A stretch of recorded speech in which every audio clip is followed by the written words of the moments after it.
Toda mulher, toda mulher, toda mulher.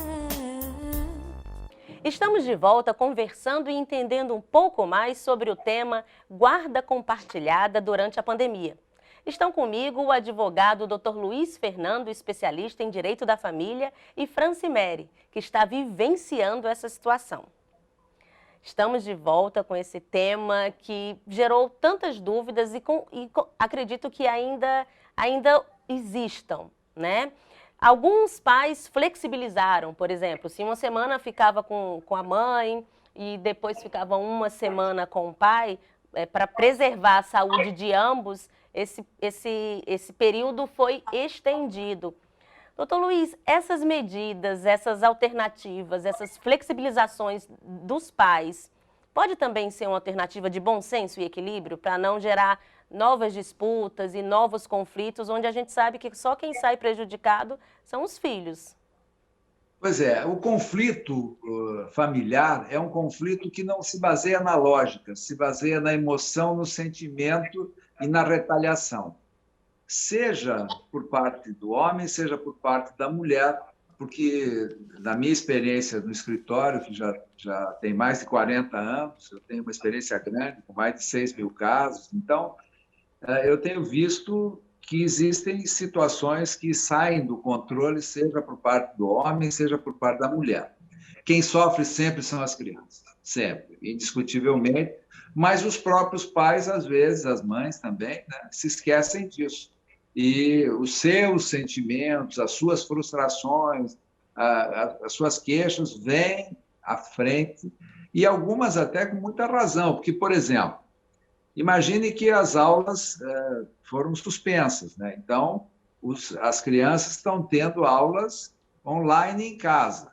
Com isso, dobrou o custo de uma criança em casa, seja em alimentação, seja em consumo de luz, seja em tecnologia, seja em cuidados, seja em espaços pequenos que criaram conflitos adicionais. Às vezes tem 3 filhos, 4 filhos, o apartamento era pequeno, as crianças iam para a escola, a mãe podia descansar um pouco, trabalhava, fazia alguma coisa, etc. Não tem mais isso. Então, a ausência dos pais, que representa uma parcela do problema, que esquecem os filhos, né, dobram as atividades da mãe e dobram os custos de manutenção dos filhos. E é praticamente impossível que um pai diga o seguinte: olha, então, como eu não estou comparecendo para levar as crianças, etc., eu vou fazer um aumento da pensão espontânea aqui, vou dar um dinheiro a mais para custear essas despesas que a mãe está tendo. Isso eu estou ficando velho, mas eu ainda nunca ouvi acontecer isso.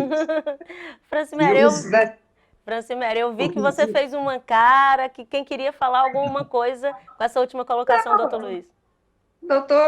Doutor Jevaé, ele fala tudo, explica tudo bem direitinho, sabe muito bem que cada um passa, né? Nessa área de família, ele é realmente maravilhoso e sabe tudo mesmo. Realmente, dobra, né? O trabalho, realmente excede, os custos dentro de casa realmente aumentaram, né? Porque todo mundo em casa, tudo vai aumentar de custo, né? De alimentação, enfim, tudo que ele falou. Mas a gente tem que... É importante saber que os filhos, né? Por mais que a gente, no caso eu, né, não conte mais com a presença do pai na vida deles, realmente eu não conto mais com isso, mas eu não quero trazer nunca isso para eles, porque eles têm o vínculo com o pai, mas sofrem, né? Eles sofrem por o pai não procurar, por não passar os dias juntos, né? E não ter essa responsabilidade e segurança lá.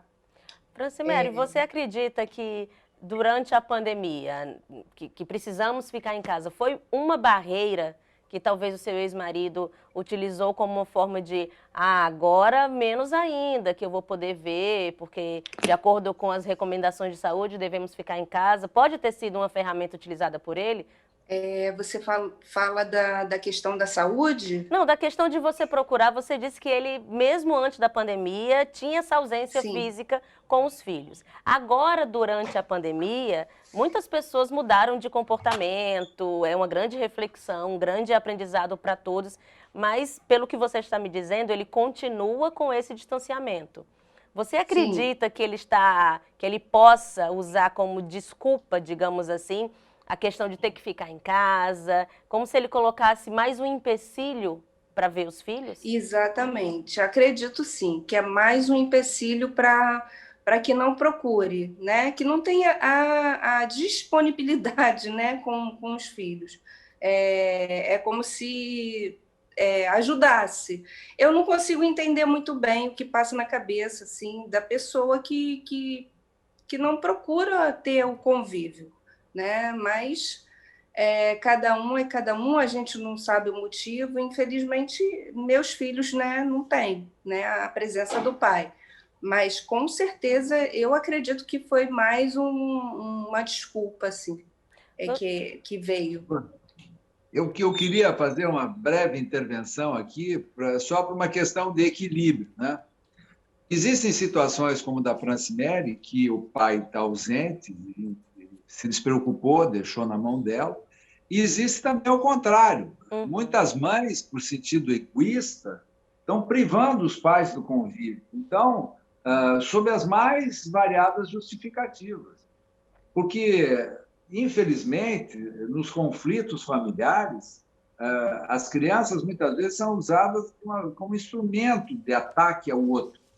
Então, por exemplo, tem mães que acham que o pai não devia conviver e aproveitam essa pandemia para excluírem o pai do convívio. E, por exemplo, nós temos diversos processos em que os pais lutam arduamente na justiça para ampliarem o convívio. E a justiça tem que pesar entre o interesse do pai, a necessidade da criança e o risco envolvido. Então, o que a gente tem visto é que existe um grupo grande de pessoas que o desentendimento anterior aumentou com a pandemia. E aí as relações pessoais envolvendo filhos ficaram piores. E a justiça acionada não dá soluções, porque a justiça não vai franquear assim, indiscriminadamente, para todo mundo, um convívio como se não houvesse coronavírus. Agora, doutor Jevaé, deixa uma pergunta justamente nesse ponto que o senhor está falando. Existe uma regra ou algum critério no caso de, por exemplo, vamos inverter a situação. O pai tem a guarda compartilhada, mas começou a pandemia e os filhos estavam com o pai. Ele tem como provar, ou caso ele ache que a mãe ou está saindo, ou vai colocar, de alguma maneira, a vida do filho em risco, ele pode provar como que ele deve proceder? Não, eu não vou deixar meus filhos irem para a casa da mãe porque ela está saindo, ela não está usando máscara, ou ela tem alguém de grupo de risco. Existe esse critério? Existe. O critério é o seguinte: a defesa dos interesses das crianças prepondera sobre quaisquer outros. A dificuldade que existe para os advogados é a prova dessa situação, entendeu? Então, é preciso alegar, mas é preciso provar. O que acontece normalmente é que, mesmo que você alegue sem prova, o juiz vai mandar a outra parte falar sobre as suas alegações, sobre as alegações do pai, por exemplo, nesse caso, exemplificando o que você deu. A mãe sai com as crianças, coloca as crianças em risco, então o pai, assustado, vai denunciar isso para o juiz. Aí o juiz vai ouvir a outra parte. Daí a outra parte diz, não, foi uma saída com urgência e as crianças ficaram com a tia, com a avó, com a vizinha, isso aqui. Então, tudo judicializado leva muito tempo, porque a necessidade, né, do devido processo legal faz com que o juiz não decida sem ouvir as duas partes. E nesse tempo, entre uma coisa e outra, vai passando. Quer dizer, um mês passa, um mês e meio, 2 meses. A regra geral é a seguinte: tem havido muita decisão pesada invertendo a guarda, dizendo o seguinte: já que a mãe frustra o direito de convívio do pai, ou o pai que tem a guarda dos filhos frustra o direito de convívio com a mãe, está invertida a guarda e vai ser alternada. Fica 15 dias direto com o pai, fica 15 dias direto com a mãe, porque as aulas estão online, né? Então, as crianças não vão perder as aulas, porque com o pai vão assistir às aulas, com a mãe vão assistir às aulas. Daí começa a surgir outro tipo de problema. Por exemplo, vão com o pai, mas o pai não se dispõe a permitir que a filha fique na aula online e ele fica junto, porque há uma grande diferença entre conduta de mãe e conduta de pai. As pessoas querem dizer o seguinte: não, é tudo a mesma coisa, mas não é. A mãe já tem por hábito, normalmente, fazer os deveres da escola com os filhos, assistir às aulas juntos, estudar juntos, etc. Os pais, principalmente esses que não convivem regularmente, eles têm uma certa dificuldade. Então, acabam deixando para lá, porque a aula online, dependendo da idade, também não valorizam a aula online, acham que não é a mesma coisa, que não precisa e tal. Verdade. Então, tem havido desdobramentos dos conflitos. E a justiça tem decidido. Sem contar que também a gente percebe, a Francimere pode bem falar sobre isso, que durante a pandemia a rotina de todo mundo, de todos os lares, também foi modificada. Não é verdade? Então, todo mundo teve que se adaptar de um lado e do outro.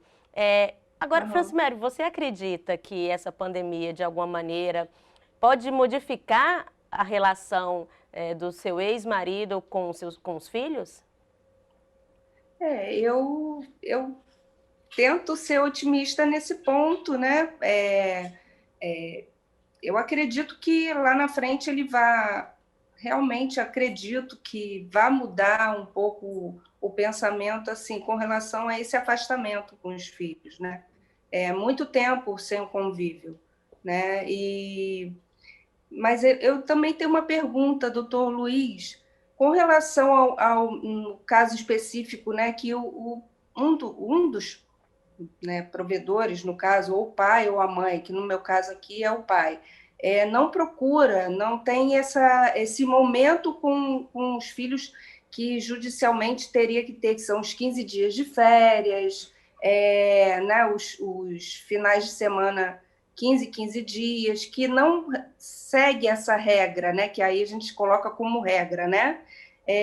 Como que a gente pode buscar isso judicialmente? Não digo mais para o meu filho de 21, né?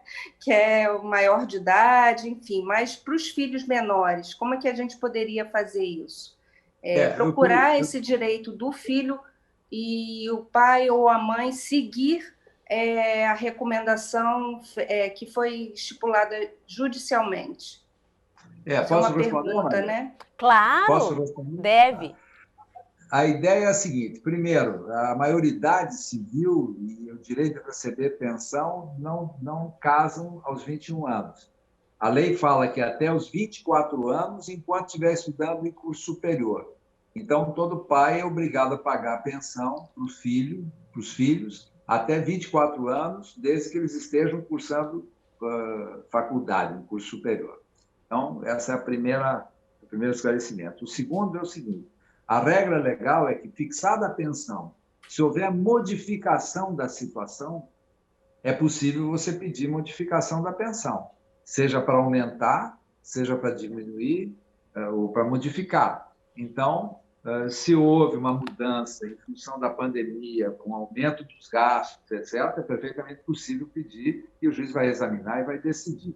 Tem havido também muita gente dizendo que no período da pandemia perdeu seu emprego ou não teve mais condições de pagar ou coisa parecida. É perfeitamente legítimo entrar na justiça pedindo ou para temporariamente reduzir ou até, eventualmente, para suspender. E o juiz vai pesar os argumentos e as provas e vai decidir de uma maneira mais justa, porque se o pai perdeu, a mãe também perdeu. Então, a função do juiz é equilibrar isso da melhor maneira possível. Mas eu posso te dizer uma estatística, viu, Maria?